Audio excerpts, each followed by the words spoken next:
So let's take a deeper look into more formal ways of defining what humor exactly is and how it works. Why did humans develop a sense of humor? What is the purpose of this experience? Well, researchers have hypothesized that it might be a good way to implicitly show your intelligence, which might be favored by evolution. Let's look at a stereotypically smart person, a scientist.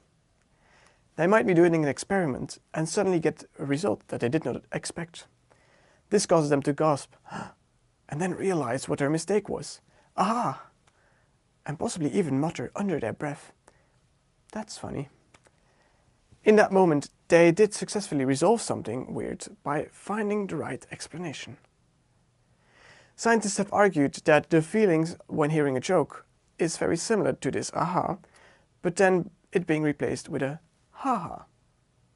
Your brain is rewarding you for noticing incongruities and successfully resolving them.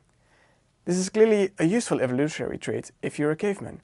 If you're in a savanna, spotting an incongruity in a shrubbery and resolving that it must be a predatory animal can be the difference between life and death. Also, understanding verbal humor indicates that you have linguistic skills, which is an important trait and evolutionary advantage for the social human species. So how does humor work? Over the whole human history, many scholars have investigated this question and developed an abundance of different theories for explaining why verbally expressed humor is considered humorous. For the lion's share of modern formal humor theories, incongruity is considered to be the most important basic element. One such popular theory is especially useful for computational models, and it is one of the most accepted theories for explaining verbally expressed humor, the Incongruity-Resolution theory.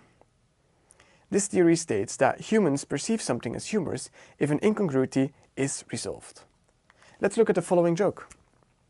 I want to die peacefully in my sleep like my grandpa, not like his screaming passengers. There are clearly two parts, a setup and a punchline. Humorous texts generally have two meanings, one obvious interpretation and one hidden interpretation, which is revealed at the end.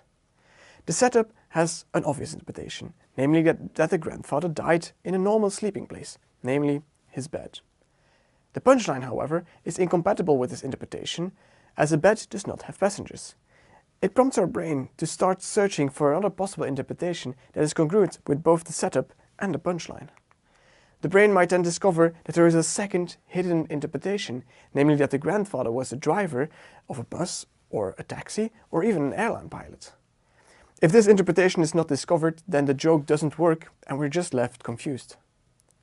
This human-centeredness of humor indicates that difficulty for machines for truly understanding humor. Not only must the machine know that there are two mental images possible for this text, but also that these mental images are not too easy or too hard for a human to understand, as this would cause the text to lose its humorous value. This substantial dependency on linguistic abilities, world knowledge and reasoning often made researchers conclude that humor is an AI-complete problem. To have a complete computational sense of humor, an AI might thus first need functional equivalences of most of the human cognitive abilities. But while a complete sense of humor might be hard, there are several tricks and techniques we can use to be able to generate and detect humor, which we'll cover in the next videos.